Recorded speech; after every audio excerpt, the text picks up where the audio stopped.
Millions trusted it. They saw the notifications, the alerts, the promises of a brighter future.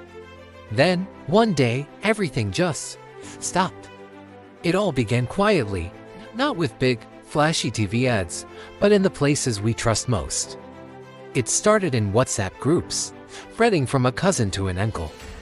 It appeared on Facebook feeds, posted by a colleague you've known for years. A simple, irresistible promise: 30% in 30 days. In the bustling markets of Nigeria, from Lagos to Abuja, this message didn't feel like a scam. It felt like an opportunity, a secret shared between friends. People weren't just hearing about it from strangers, they were hearing it from neighbors, church members, and family. The stories were compelling. My friend just got paid, it's working, I've seen the proof. This word-of-mouth wildfire was fueled by something far more powerful than any marketing budget: trust. And as more people joined, the fire spread faster and burned brighter, creating a sense of urgency. If you didn't join now, you'd be left behind, missing out on the chance of a lifetime. So, how did it actually work? On the surface, it was brilliantly simple. It was pitched as a peer-to-peer system. A new member would join and send money directly to an older member who was due for payment. There was no company, no middleman, just a network of people helping each other. You'd sign up, get matched with someone, and make a bank transfer. Let's say you invested 100,000 naira. In 30 days, the system would promise you to receive 130,000 naira from a new person joining the platform. And for a while, it worked flawlessly. The bank alerts were real.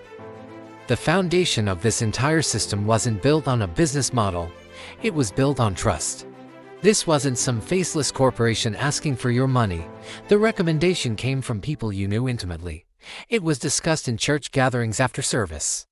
It was the hot topic among friends meeting for a drink.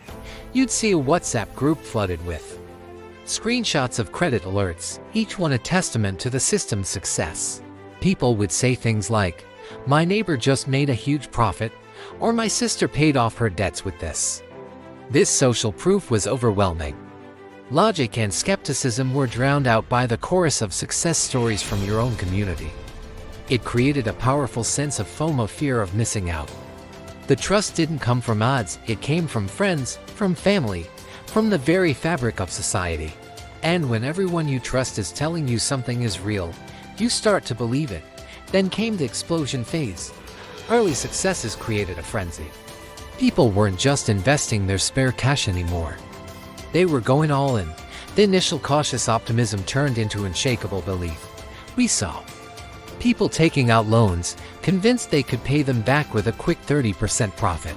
Some sold valuable assets, cars, land, family heirlooms to pour more money into the system. The stakes got higher and higher. The dream of financial freedom seemed so close, just 1 or 2 cycles away. The platform became a national phenomenon. The allure of quick, easy money was too strong to resist, and for a short, brilliant period, it seemed like everyone was winning. The momentum was unstoppable, a runaway train fueled by greed and hope. But if you paused for just a moment and looked closer, the red flags were everywhere, waving in plain sight. First, there was no actual product or service. Money was just moving from new people to old people. What value was being created? None. Second, there was no proof of any trading, investment, or business activity that could generate such high returns. A 30% monthly profit is virtually unheard of in any legitimate market. Where was this money supposedly coming from? The answer was, it wasn't being generated, it was just being transferred. And third, there was zero regulation. No government agency, no financial authority had oversight.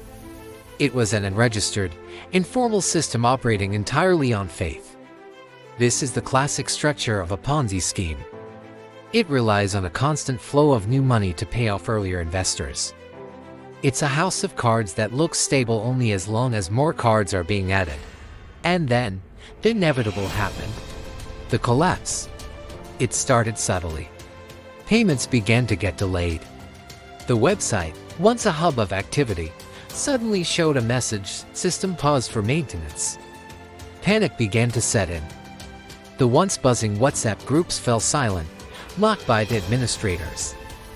No more screenshots, no more testimonials, just a deafening silence. People who had invested their life savings, who had taken out loans, were now staring at a frozen screen. The promises of wealth evaporated overnight, replaced by a cold, sickening dread. The system hadn't just paused, it had vanished. The music had stopped. And everyone was left scrambling for a chair that was no longer there. The silence quickly turned into panic. Phones started ringing. But the calls to the so-called administrators went unanswered. Voicemails were full. Numbers were disconnected. People frantically checked the website, hitting refresh again and again, hoping the maintenance message would disappear. It never did.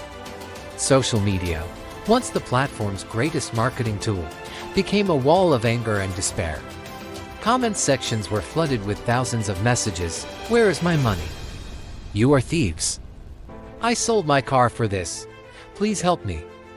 The digital community that had been built on trust turned into a mob demanding answers that would never come. The dream was officially over, and the nightmare had just begun. So what really happened? It's simple, but brutal.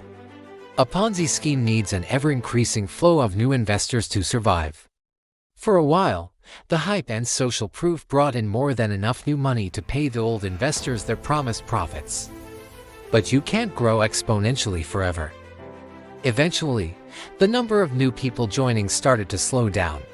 Maybe the market became saturated, or maybe skepticism finally started to creep in. But the moment new money flowing in was less than the money owed to existing investors, the entire system became insolvent. The founders, knowing the end was near, likely pulled the plug, taking the remaining funds with them, and disappeared. The system didn't break. It worked exactly as it was designed to, until it couldn't anymore. The aftermath was devastating. It wasn't just about financial loss, though that was immense. People lost their life savings, their homes, their businesses. Many were left with crippling debt. But the deeper wound was the betrayal. Trust, the very thing the scheme was built on, was shattered. Friendships were broken over accusations and blame. Families were torn apart. The social fabric of communities was frayed. The Lagos skyline at sunset looked the same, but for thousands of people, the city felt different, colder, harsher. The dream of a shortcut to prosperity had turned into a long, painful lesson in reality. Remember this: guaranteed profit is not an opportunity, it's a warning. Thanks for watching. Subscribe for more real cases, real scams, and real lessons to protect your future.